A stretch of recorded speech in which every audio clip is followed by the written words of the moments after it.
¿Sabes por qué nadie acepta estos turnos? No es por el cansancio, es por el frío que te envuelve el cuello cuando no hay nadie detrás de ti. Desde enfermeras sin rostro en hospitales clausurados hasta figuras que gatean por el techo de los hoteles esperando a que apagues la luz. Estos trabajadores sobrevivieron para contarlo, pero la pregunta es, si algo te estuviera observando desde las sombras de tu trabajo ahora mismo, ¿te darías cuenta antes de que sea tarde? El contrato llegó en el momento perfecto. O eso pensé. Después de 6 meses buscando trabajo, cualquier cosa era mejor que nada. La clínica Evergreen, un edificio de cristal y acero en las afueras de la ciudad, había cerrado sus puertas de forma abrupta hacía un año. Los periódicos hablaron de un brote, un patógeno no identificado que enfermó a pacientes y personal. Nunca dieron detalles. La empresa de seguridad que me contrató fue igual de vaga. Vigilancia estática, rondas periódicas, reporte de anomalías. El sueldo era el doble de lo normal. Debería haber sido mi primera advertencia. Mi turno comenzaba a medianoche. El recepcionista diurno, un tipo de mirada cansada, me entregó un llavero pesado y un manual de procedimientos de una sola página. Nada después de la planta baja, dijo, evitando mirarme a los ojos. Los sistemas están apagados. Solo revisas puertas y ventanas. Nada más. Asentí, sintiendo el eco de mis propios pasos en el vestíbulo de mármol vacío. El aire olía a desinfectante rancio y a algo más, metálico, como la sangre seca. Las primeras horas fueron un monótono ballet de soledad. El crujido de mis botas, el susurro de la calefacción, el zumbido lejano de los refrigeradores de medicamentos. A las 2:58 de la mañana, según mi reloj, estaba junto a los ascensores de acero cepillado en el ala este. Los indicadores mostraban todos un cero rojo, inactivos. Me apoyé en la pared, sacando mi termo de café frío. Entonces, con un din suave y cristalino que me hizo saltar el corazón, la luz sobre la puerta del ascensor central se encendió. El número B parpadeó en rojo sangre. Sótano. Nadie había entrado. No había nadie en todo el piso. El panel de control junto a mí estaba oscuro, muerto. Contemplé mi radio, pero una curiosidad malsana, esa que te ata a las vías del tren para ver venir el tren, me mantuvo quieto. Las puertas se deslizaron abiertas con un silbido suave, revelando la cabina iluminada, vacía. El manual decía nada después de la planta baja. Pero el ascensor estaba llamado. ¿Y si era una falla del sistema? ¿Una prueba? Respiré hondo y entré. Las puertas se cerraron a mi espalda antes de que pudiera cambiar de idea. No toqué ningún botón. El descenso fue demasiado lento, demasiado silencioso. No había el zumbido habitual de los motores, solo un frío que se colaba desde las juntas de las puertas. Cuando se detuvo, el din sonó ahogado, como bajo el agua. Las puertas se abrieron a la penumbra. El sótano. La antigua morgue. El aire era denso, frío y cargado con el dulzor putrefacto del formol y la carne en descomposición. La luz de emergencia parpadeaba, proyectando sombras danzantes sobre las paredes de azulejos blancos. Y entonces la vi. Al final del pasillo, bajo la luz intermitente, una figura se deslizaba. Una enfermera, con el uniforme blanco impecable y la cofia almidonada de otra época. Caminaba con una calma funeraria, empujando una camilla cubierta con una sábana blanca. Pero no había sonido. Ni el chirrido de las ruedas, ni el roce de sus zapatos contra el linóleo. Y la camilla no tocaba el suelo. Flotaba, a 1 pulgada de distancia, deslizándose sobre la nada. El terror me clavó los pies al suelo. Quise gritar, correr, pero mis pulmones eran de plomo. La enfermera giró ligeramente la cabeza. No vi un rostro, solo un óvalo pálido y liso bajo la cofia, como una máscara de cera sin rasgos. Entonces, pasó frente a una de las puertas abiertas de los depósitos de cadáveres. La luz parpadeó una vez, y cuando se restableció, ella había desaparecido. La camilla flotante, la enfermera, se habían esfumado. Solo quedaba el pasillo vacío y el parpadeo siniestro de la luz.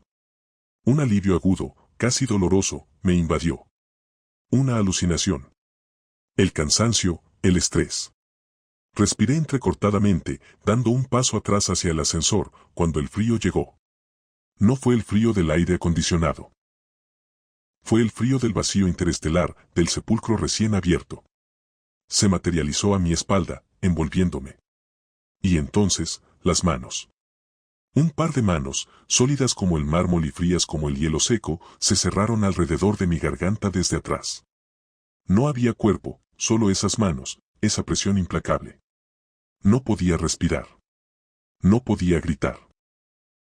Mis propias manos se aferraron a las de ella, intentando desprenderlas, pero mis dedos pasaban a través de esa carne espectral, helada y sólida al mismo tiempo. Sentí unas uñas largas y afiladas hundirse en mi piel, no rompiéndola, sino congelándola, marcándola. La oscuridad comenzó a comer los bordes de mi visión. Un susurro me llegó al oído, no en el aire, sino dentro de mi cráneo, una voz de agujas de hielo y estática: quédate con nosotros. Con un último esfuerzo desesperado, me dejé caer hacia adelante, rompiendo en parte su agarre. Rodé por el suelo sucio, tosiendo, arrastrándome como un animal herido hacia el ascensor. Las puertas aún estaban abiertas. Me colé dentro, aporreando el botón de la planta baja con un puño magullado. Mientras las puertas se cerraban, lo vi. De pie en el centro del pasillo, donde la enfermera había estado, había una figura alta y oscura, una silueta de pura sombra que absorbía la poca luz que había. No tenía rostro, solo una boca abierta en un grito silencioso. Y luego, se desvaneció. El ascensor subió. En el vestíbulo, bajo la luz fluorescente, me desplomé contra la pared, jadeando. Me toqué el cuello. El dolor era agudo, punzante. Me arrastré hasta el baño de empleados. En el espejo, bajo la luz cruda, vi las marcas. 5 equimosis perfectas, de un negro azabache y antinatural, rodeaban mi garganta a cada lado, como si los dedos de un gigante me hubieran agarrado. La piel alrededor estaba blanca, muerta, y al tocarla sentía un frío que venía desde dentro, un frío que el calor de la habitación no disipaba. Llamé a mi supervisor. Tartamudeé una excusa sobre una fuga de gas, una reacción alérgica. Colgó, indiferente. Miré el manual de una sola página, ahora arrugado en mi puño. En la parte de atrás, con una letra minúscula y temblorosa que no había visto antes, alguien había escrito: asterisco, no contestes al ascensor a las 3 de la mañana. Ella busca reemplazo. Asterisco. Ahora estoy en mi auto, con el motor en marcha, mirando la fachada imponente de la clínica. Las marcas en mi cuello palpitan con un frío que se extiende hacia mi pecho y aunque no sé qué fue lo que se manifestó en aquel lugar, sé que no fue una alucinación, sé que no fue el cansancio. La primera noche que escuché el teléfono sonar desde la habitación 213, pensé que era un error del sistema. El tablero de luces en la recepción, descolorido y parpadeante, mostraba claramente que esa habitación estaba marcada como vacía y fuera de servicio. La había revisado yo mismo al comienzo de mi turno, como dictaba el protocolo del Hotel Camino Real, un edificio de los años 70 que olía a polvo, humedad y desesperanza. El sonido del timbre, sin embargo, era insistente, estridente, como una uña arañando el silencio pegajoso del vestíbulo. Contuve la respiración y descolgué. Recep, comencé a decir, pero la línea solo emitía un ruido blanco denso, y bajo él, algo más, un gorgoteo bajo, como agua estancada siendo removida. Colgué, atribuyéndolo a un cruce de líneas. Pero 10 minutos después, sonó de nuevo. Y 10 minutos después de eso. Una regla no escrita del oficio nocturno es que nunca ignoras una llamada de una habitación, aunque esté vacía. Agarré la llave maestra, una pesada pieza de metal frío, y encendí mi linterna. El ascensor siempre estaba fuera de servicio, así que subí por las escaleras de cemento, donde la única luz era la de mi propio haz tembloroso. El pasillo de la segunda planta era un túnel de moqueta descolorida y papel de pared despegándose. La puerta de la 213 estaba entreabierta. No la había dejado así. Un escalofrío me recorrió la espalda. Empujé suavemente y el chirrido de los goznes sonó obscenamente alto en el silencio. El aire dentro era más frío, más denso, y olía a tierra mojada y a algo dulzón y podrido. Mi linterna barrió la habitación, iluminando las camas perfectamente hechas, el televisor de pantalla plana apagado, la cortina beige inmóvil. Pero en el suelo, trazando un camino desde la puerta hasta la entrada del baño, había un rastro de agua sucia y fangosa, con marcas que no parecían de pisadas, sino de algo arrastrado. El corazón me martilleaba en el oído. Seguí el rastro. La puerta del baño estaba cerrada. Desde dentro, el sonido del goteo de un grifo era constante, metronómico. Giré el pomo. La bañera, una antigua bañera de patas con la porcelana agrietada y amarillenta, estaba llena. No de agua limpia, sino de un líquido turbio, marrón, con grumos de algo que preferí no identificar. La superficie estaba quieta, pero en el borde, una mancha de barro fresco, como si alguien acabara de salir de ella. No había nadie más en la habitación. Revisé el armario, bajo las camas. Nada. Cerré la puerta con llave desde fuera y bajé corriendo, mi respiración formando nubes en el aire frío del vestíbulo. Al día siguiente, en el cambio de turno, se lo mencioné a Ramón, el jefe de seguridad, un hombre corpulento con ojos cansados.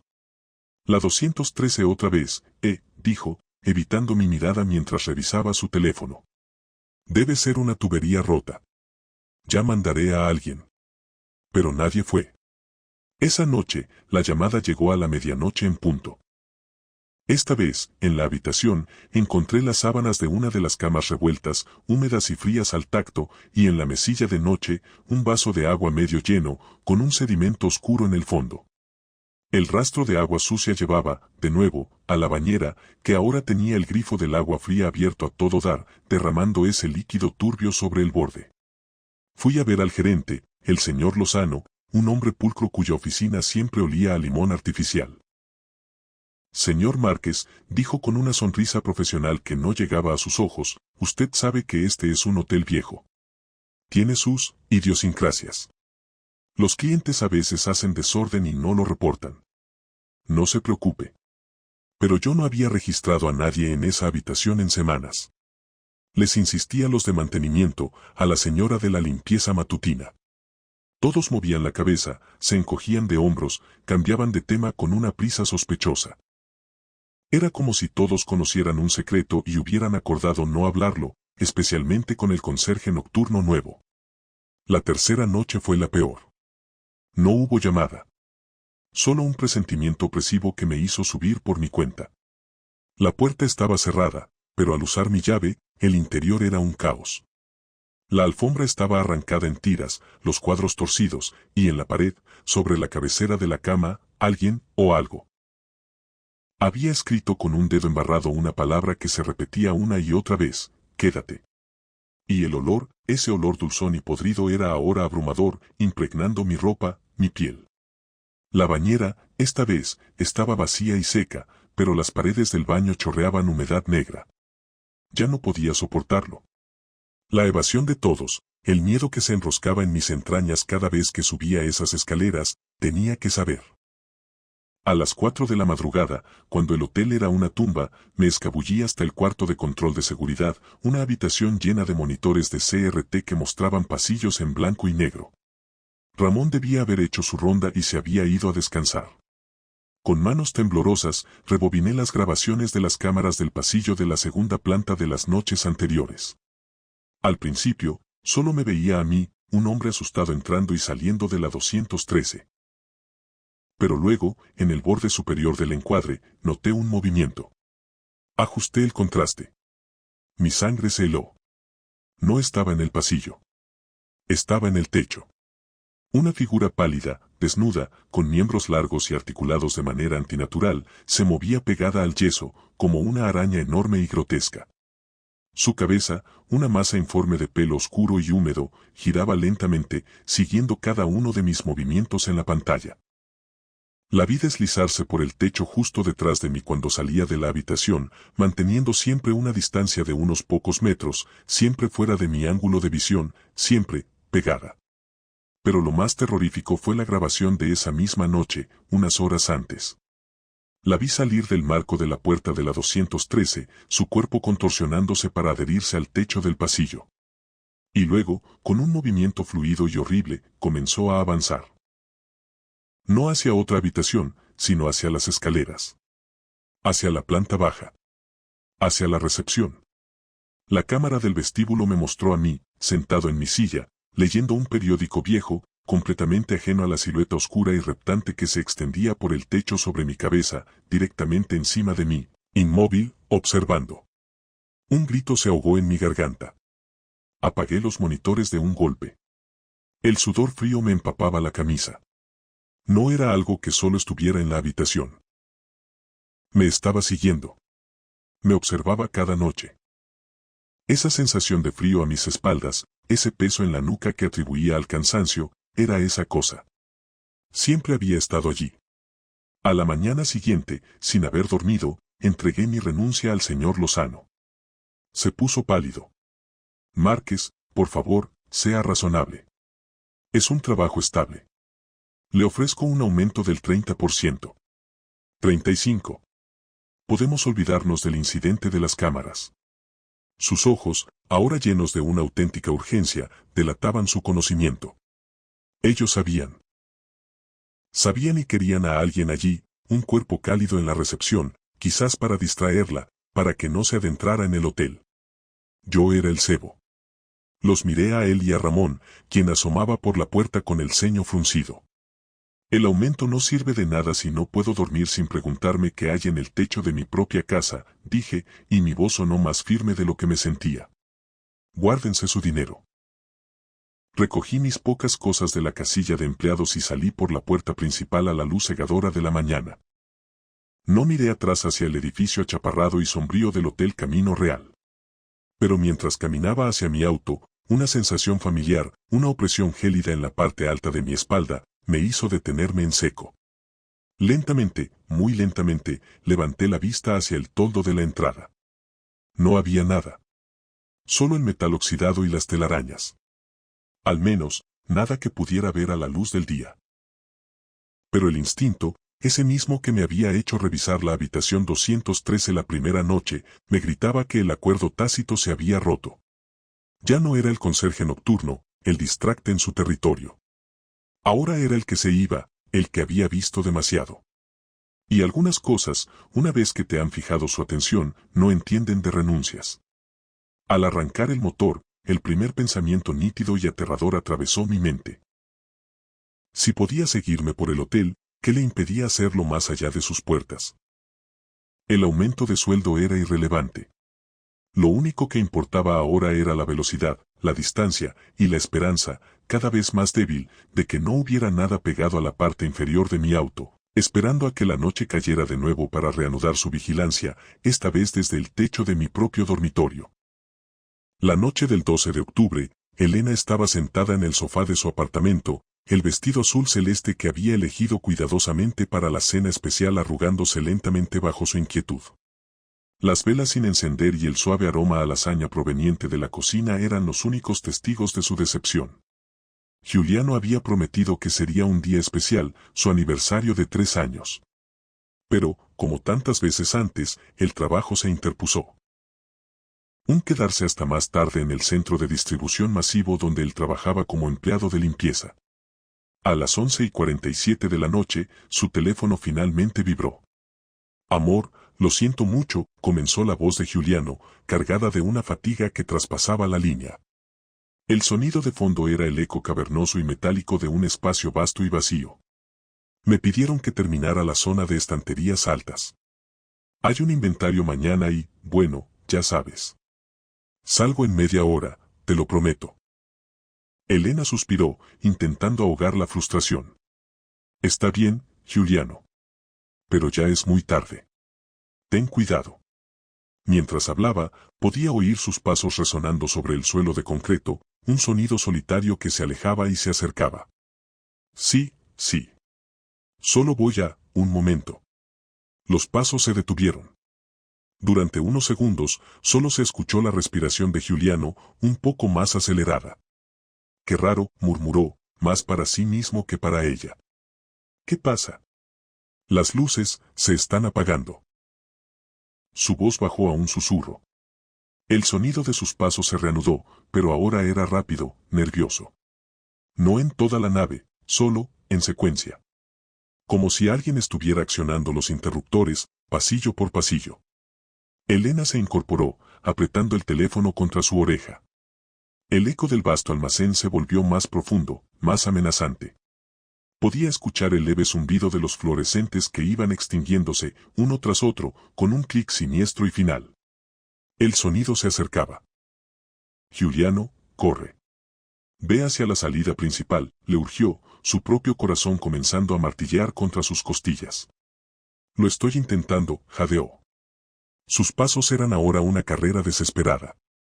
El eco se multiplicaba, creando la ilusión de que había decenas de personas corriendo con él en la oscuridad. Pero los pasillos no llevan a donde deberían. Es el pasillo C, siempre gira a la izquierda hacia la salida, pero ahora es recto y hay una pared. De repente, un sonido terrible desgarró la línea. No era un grito humano. Era un rugido gutural, profundo, que sonaba como metal siendo retorcido y desgarrado con una fuerza titánica. Elena gritó, alejando instintivamente el teléfono de su oído. Cuando lo volvió a acercar, la respiración de Giuliano era un jadeo frenético de pánico puro. Dios mío, Elena, arriba, en las estanterías altas. Su voz se quebró. ¡Ay, ojos! Ojos rojos. En la oscuridad. Elena escuchó, paralizada, como el rugido de metal retorcido sonaba de nuevo, más cerca, seguido inmediatamente por un estruendo ensordecedor. De repente, el sonido de una caja de metal enorme impactando contra el suelo del pasillo, a pocos metros de donde Giuliano debía estar, resonó con una claridad aterradora. Luego otro. Y otro más. Las cajas caían como bombas desde las sombras de los estantes, arrojadas con una violencia inconcebible. «Corre, Giuliano, por favor, corre». Lloró Elena, sus lágrimas manchando el vestido azul celeste. «No puedo, los pasillos cambian. Es un laberinto, y esa cosa se materializa más cerca cada vez». Su voz era un hilo de terror. Luego, en un susurro ronco, cargado de un horror que heló la sangre de Elena, Giuliano relató lo inimaginable. «Habla, dentro de mi cabeza». Un susurro frío. Dice que la propiedad exige un tributo. Un sacrificio de sangre para poder salir. No, Giuliano, cuelga y llama a la policía, ahora. Pero solo hubo un sonido más. Un rugido final, tan cercano que parecía salir del propio auricular, un sonido de triunfo y hambre infinita, mezclado con el grito desgarrado y breve de Giuliano. Luego, un crujido seco. Y el silencio. Un silencio absoluto, muerto, que se extendió por la línea. Giuliano, Giuliano. Los gritos de Elena rebotaron en el vacío de su apartamento.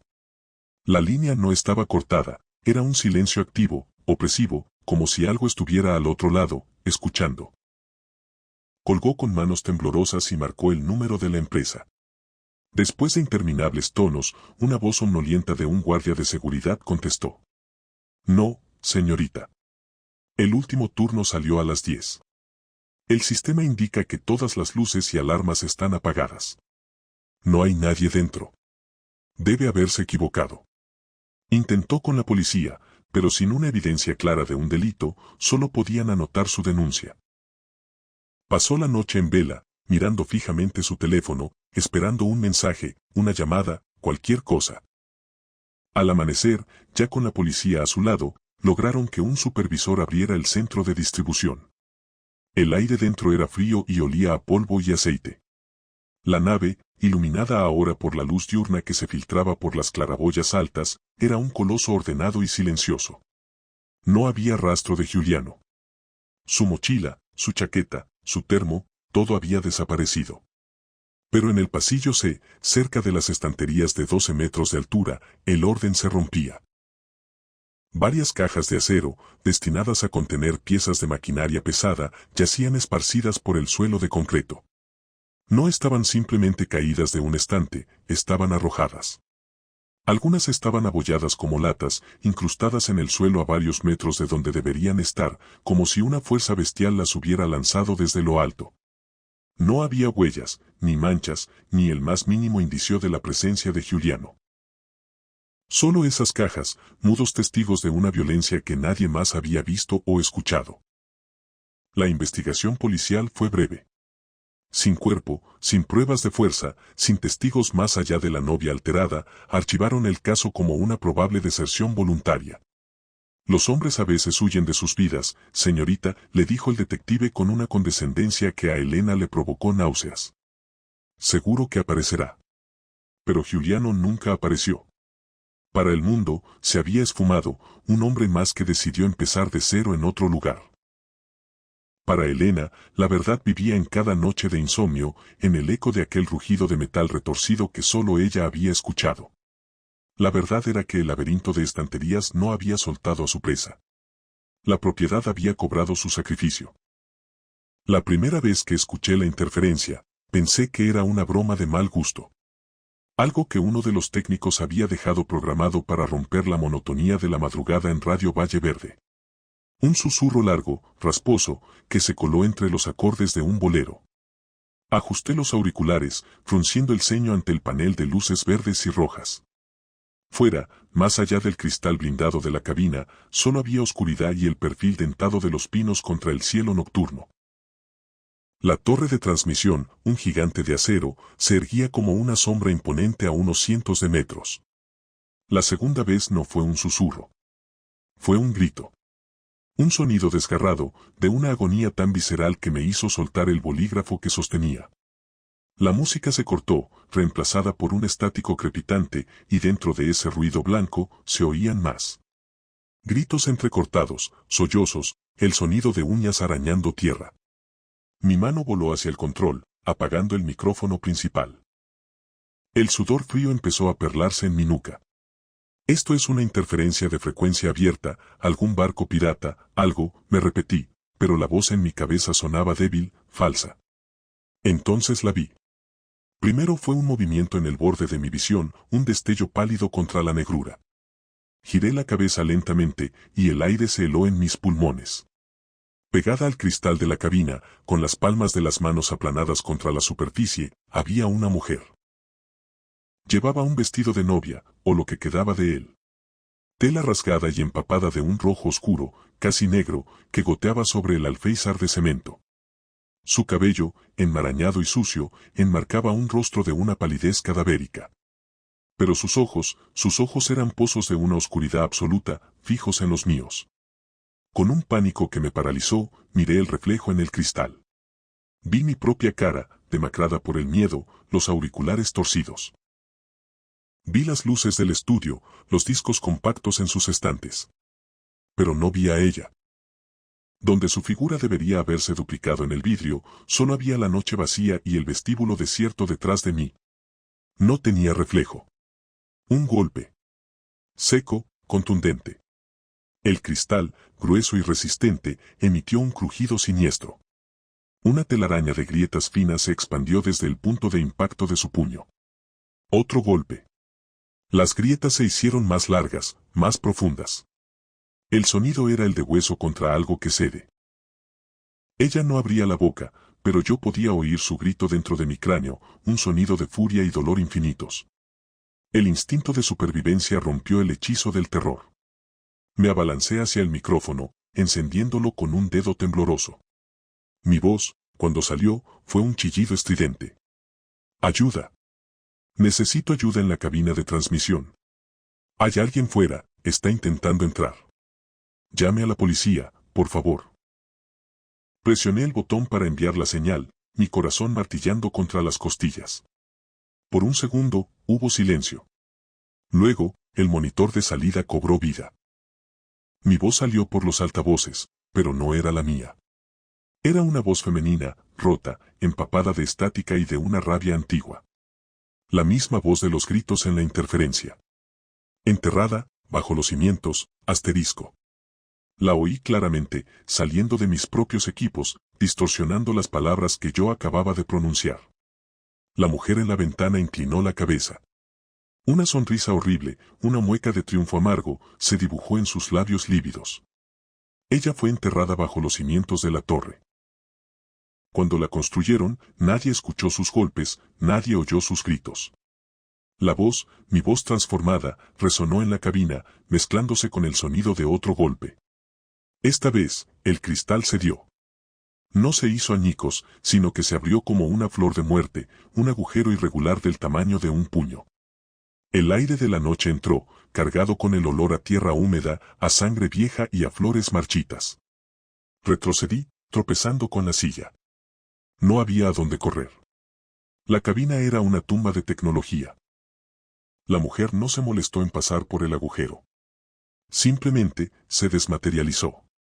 Su figura se difuminó, convirtiéndose en una neblina de ese blanco sucio y rojo oscuro, y atravesó la pared de la cabina como si fuera humo. Se reformó frente al panel de control principal. La sentí más que la vi. Un frío que me envolvía, un hedor a podredumbre. Alzó una mano, y una a una, las luces del equipo comenzaron a apagarse. Los LEDs verdes se volvieron rojos y luego se extinguieron. Los monitores se apagaron con un clic sordo. El zumbido constante del amplificador, el latido de la radio, se cortó de golpe. La oscuridad no fue gradual. Fue absoluta, instantánea, como caer en un pozo de tinta. Quedé en silencio, cegado, con los oídos zumbando por el repentino vacío acústico. Solo el sonido de mi propio corazón, salvaje, desbocado. Y entonces, lo oí. Una respiración. No era la mía. La mía era superficial, entrecortada. Esta era profunda, áspera, un sonido pulmonar que parecía arrastrar tierra y piedras. Venía de justo detrás de mí. Podía sentir el leve desplazamiento de aire en la nuca, el frío intenso. No me atreví a respirar. No me atreví a moverme. En la oscuridad, más densa que cualquier noche, la voz susurró directamente en mi oído. Ya no salía de los altavoces. Salía de la nada, de la oscuridad a mi espalda, y usaba mi propio aliento como vehículo. Ahora tú serás la voz. Susurró la cosa con la voz de la mujer enterrada. Tú gritarás por mí, para siempre. Un dolor frío y afilado, como el filo de una losa de piedra, se cerró alrededor de mi garganta. Y supe, con una certeza última y aterradora, que los cimientos de la torre pronto tendrían otra alma atrapada, otra voz añadida a la interferencia eterna de la noche si no escapaba en ese mismo momento de ahí. Dejé todas mis cosas, dejé todo como estaba y solo corrí, como si no hubiera un mañana, porque bueno, quizá no lo habría si me hubiese quedado ahí. La primera vez que vi las herramientas apiladas, pensé en una broma de mal gusto. Era mi tercera semana como vigilante nocturno en la obra del edificio Eternum, un rascacielos de 40 pisos que se alzaba como un esqueleto de acero y hormigón en el corazón de la ciudad. El silencio allí arriba era absoluto, roto solo por el gemido del viento entre las vigas y el lejano rumor del tráfico, 30 pisos más abajo. Las encontré en el piso 14. 3 martillos neumáticos, sus pesados cabezales apoyados unos sobre otros, formando una torre inestable. Alrededor, en el polvo del suelo, había círculos y espirales dibujados con cal, tan blancos que parecían brillar con la tenue luz de mis reflectores. Adolescentes, murmuré para mis adentros, tratando de ahogar el primer escalofrío. La ciudad estaba llena de lugares abandonados, pero una obra activa, con seguridad las 24 horas, era un desafío irresistible para ellos. Informé al capataz, un hombre pragmático que se encogió de hombros. Mientras no roben cable de cobre, que hagan lo que quieran. Pero las pilas se multiplicaron. Aparecieron en el piso 18, con llaves inglesas y cortapernos formando estructuras imposibles, como pequeños tótems industriales. Los símbolos con cal se volvieron más intrincados. Ángulos agudos que se entrecruzaban, formas que recordaban a runas o a los diagramas de un manual de máquinas infernales. Dejé de creer en las travesuras. Había una intencionalidad ahí, una paciencia meticulosa que no cuadraba con el vandalismo impulsivo. Empecé a llevar mi linterna más potente y a revisar los rincones con una tensión que me nublaba la nuca. La noche del incidente, el aire olía a ozono y a polvo de cemento fresco. Había una pesadez extraña, como si la gravedad fuera más densa en los pisos superiores. Mi ronda me llevaba al piso 20, una losa desnuda donde solo quedaban los huecos de los futuros ascensores, pozos negros que se hundían en las entrañas del edificio. Al encender la luz de mi casco, él barrió el vacío. Y allí, flotando sobre el abismo, estaba ella. No era una persona. Era una silueta alta, desproporcionadamente delgada, envuelta en lo que parecían jirones de sombra densa que ondeaban sin viento. Una capucha oscura ocultaba su rostro, si es que tenía uno. No tenía pies. Flotaba a 1 metro del borde, inmóvil, como si el pozo del ascensor fuera su pedestal. El frío que desprendía era físico, un hielo que me mordió los pulmones. Quise gritar, pero solo me salió un jadeo ronco. Quise correr, pero mis piernas eran de plomo. La entidad giró lentamente hacia mí. No vi ojos, pero sentí su atención, un peso ancestral y lleno de odio que me traspasó.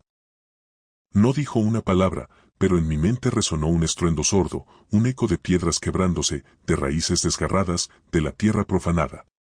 Supe días después por pesquisas que fui haciendo sobre el tema y con un terror puro, que aquel no era un fantasma humano.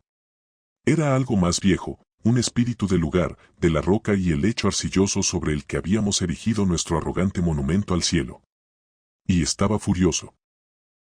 Logré retroceder, tropezando con los cables de andamiaje hasta llegar a las escaleras de servicio. Bajé a trompicones, mi corazón martillándome los oídos.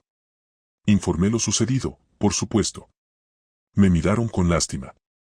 Estrés laboral, dijo el psicólogo de la empresa. Alucinaciones por falta de sueño, sugirió mi supervisor. Me dieron una semana de descanso pagado. Pero durante esa semana, en la biblioteca municipal, entre viejos libros de historia local y folclore, encontré referencias a los guardianes del sustrato. Espíritus telúricos que se aferraban a lugares de poder geológico. La construcción de túneles, presas o rascacielos con cimientos muy profundos podía despertarlos. Y enfurecerlos. Volví al trabajo, porque necesitaba el sueldo. Y ella volvió también. Cada noche, más violenta, más presente. Una vez, las herramientas de toda una planta se alzaron en el aire y me llovieron como proyectiles contundentes, guiadas por una fuerza invisible. Otra, los símbolos de cal en el suelo se encendieron con un fulgor verdoso y empezaron a arrastrarse hacia mí como serpientes luminosas. La sombra ya no solo flotaba, se materializaba en los pasillos, alargando sus brazos de oscuridad para intentar arrastrarme hacia los huecos vacíos. Sobreviví por puro instinto, por correr más rápido de lo que nunca había corrido, por esconderme en los vestuarios de obra y rezar con un fervor que no conocía. Finalmente, renuncié. No podía más. La última noche, en el piso 30, me acorraló. Sentí sus manos, gélidas y granulosas como tierra helada, cerrarse alrededor de mi cuello. Me susurró, con una voz que era el crujido de los cimientos, una maldición. No eran palabras, sino una sensación grabada a fuego en mi alma: llevarás mi abismo contigo. Pensé que era el alivio. Había escapado del edificio, de la obra, de ese empleo.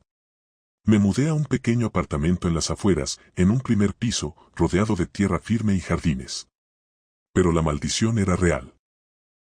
Ahora, todas las noches, a las 2:17 de la mañana, la hora exacta en que la vi por primera vez, me despierto con un frío repentino. El aire de mi dormitorio se espesa. Y allí, al pie de mi cama, parada sobre la inocente alfombra, está la sombra. La misma figura encapuchada, alta y delgada, flotando a centímetros del suelo. No se mueve. No ataca. Solo espera. Sus intenciones son claras como el cristal roto en mi mente. Está esperando el momento en que mi voluntad se quiebre, en que el miedo disuelva por completo mi precaución. Espera para lanzarme al abismo que ahora vive dentro de mí, a ese pozo de ascensor sin fin que ya no está en el centro de la ciudad, sino aquí, en la seguridad falsa de mi hogar. Duermo con la luz del pasillo encendida. Evito mirar el reloj. Pero siempre sé cuándo son las 2:17. Y siempre está ella, mi vigía personal, mi recordatorio eterno de que algunos lugares no quieren ser construidos, y que su ira puede seguirte a casa y esperar, pacientemente, junto a tu cama. La linterna parpadeó una última vez antes de sumirme en una oscuridad tan absoluta que parecía un objeto físico, una sustancia espesa que se colaba en mis pulmones. El aire, siempre cargado con el olor a aceite quemado y humedad, se volvió gélido de repente. Respiré hondo y el vaho de mi aliento se cristalizó frente a mis ojos con un leve chasquido. Fue entonces cuando lo oí por primera vez. Un arrastre metálico, lento y pesado, como si unas cadenas enormes fueran deslizándose por los rieles oxidados más allá de la curva del túnel. Hola, llamé, y mi voz, en lugar de perderse en la negrura, rebotó contra las paredes de azulejos sucios y volvió a mí como un susurro ajeno, deformado. El sonido de las cadenas cesó. Un silencio más aterrador lo reemplazó. Sentí el impulso visceral de correr, de trepar de vuelta al andén, pero mi orgullo de técnico senior, el hombre que había reparado fallas en las líneas más antiguas durante 20 años, me clavó los pies al suelo de gravilla. Avancé a tientas, una mano contra la fría pared. El arrastre recomenzó, pero ahora no venía de un solo punto. Era un concierto de ruidos metálicos, cercanos, rodeándome. Y entre ellos, susurros. No eran palabras al principio, solo un siseo de estática y pena. Luego, se articularon. Codicia. Susurró una voz a mi derecha, infantil y rota. Desatención. Gruñó otra a mi izquierda, grave y llena de rencor. Pereza. Chilló una tercera justo detrás de mi oreja. Me giré, el corazón martillándome el esternón. Y las vi. Eran figuras pálidas, translúcidas, como humo condensado en forma humana. Sus rostros eran lisos, sin rasgos, solo la lisa y cóncava superficie donde deberían estar los ojos. Una docena. Quizás más. Flotaban a centímetros del suelo, y de sus cuellos y muñecas colgaban pesadas cadenas de hierro negro, la fuente de aquel sonido espantoso. Las cadenas no estaban sujetas a nada, simplemente se arrastraban, lastrando sus formas fantasmales. En el centro de ese círculo espectral, la oscuridad se densificó. De ella emergió él. No era un espíritu más. Era sólido, tangible en su horror. Llevaba un uniforme descolorido y raído, como de un antiguo cobrador de tranvías, pero desgarrado y manchado de algo que parecía betún. Su rostro era alargado, con una sonrisa demasiado amplia y llena de dientes afilados como agujas. En sus manos, no sostenía una cartera de boletos, sino un gran libro abierto, cuyas páginas parecían hechas de piel seca. Sus ojos eran dos pozos de vacío estrellado. «Firmaste el contrato, Javier», dijo su voz, un crujido de huesos secos y estática de altavoz antiguo. No movió la boca. «Todos firmáis. Un descuido al cruzar, una decisión estúpida, un mal paso en un mal día. Yo solo cobro lo pactado». El libro se abrió de par en par. En sus páginas, vi destellos de momentos.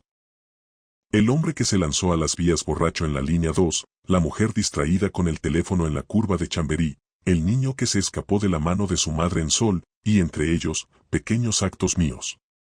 Un informe de seguridad que firmé sin revisar a fondo. Una advertencia sobre un cableado que pospuse para el lunes. Pecados de omisión. Semillas de tragedia. Los espectros sin ojos se cerraron alrededor. El frío se intensificó hasta que sentí que mi sangre se espesaba, que mis articulaciones crujían. Mis dedos, aferrados aún al destornillador, estaban blancos, entumecidos. Los susurros se convirtieron en un coro acusador, un torrente de culpas ajenas que sentía como propias. «Es hora de subir», dijo el cobrador, y su sonrisa se amplió de manera imposible. En ese instante, un temblor distinto recorrió los rieles. No era el temblor rítmico y eléctrico del tren de las 1:05 de la mañana. El último servicio. Este era un estruendo sordo, un gemido de metal torturado. Y una luz creció en la profundidad del túnel, una luz azul, fría y antinatural, que no iluminaba, sino que devoraba las sombras. El tren fantasma surgió de la oscuridad. Era una mole de vagones antiguos, oxidados y retorcidos, envuelta en llamas azules que no emitían calor, solo ese frío penetrante que hacía agrietarse el aire. A través de sus ventanas ennegrecidas se adivinaban siluetas retorcidas, golpeando los cristales con manos esqueléticas. Avanzaba en silencio, pero la sensación de puro vacío y desesperación que precedía su paso era peor que cualquier ruido. El círculo de espíritus se abrió, no por piedad, sino para dejar pasar la recolección final. Fue el instinto animal, el último jirón de calor en mi cuerpo congelado, lo que me salvó. Me arrojé hacia el hueco de un nicho de mantenimiento, un pequeño espacio entre los azulejos y la tubería principal, justo cuando el tren de llamas azules pasaba rugiendo. No lo sentí. Lo absorbí. Una fuerza de succión terrible quiso arrancarme de mi escondrijo y el grito de mil almas en agonía llenó mi cabeza. Vi, por una fracción de segundo, al cobrador de pie en lo que parecía ser la cabina de conducción, su mano huesuda sobre un control que no era de este mundo, su mirada de vacío estrellado fija en mí. Y luego, pasó. El silencio regresó, pero ahora era el silencio normal, pesado pero mundano, del túnel después de la última circulación. El frío extremo se disipó. Las luces de emergencia del andén, allá a lo lejos, parpadeaban débilmente. Temblando de una manera incontrolable, arrastrándome sobre manos y rodillas, salí del nicho. No había cadenas. No había espectros. Solo el túnel vacío y el olor a ozono y viejo miedo. Trepé hasta el andén, mis herramientas olvidadas en las vías. Los pocos trasnochadores que esperaban en el banco ni siquiera alzaron la vista de sus teléfonos. Nunca reporté lo que vi. ¿Qué iba a decir? Pero desde esa noche ya no reparo fallas en las vías después de la última circulación. Y cuando el tren de la 1:05 pasa, me quedo muy atrás en el andén, lejos del borde. Porque a veces, en el segundo justo antes de que llegue, creo ver, reflejado en la ventanilla oscura, el destello de un uniforme descolorido y una sonrisa llena de agujas, haciendo su recuento, esperando a que alguien firme, con un descuido, su contrato.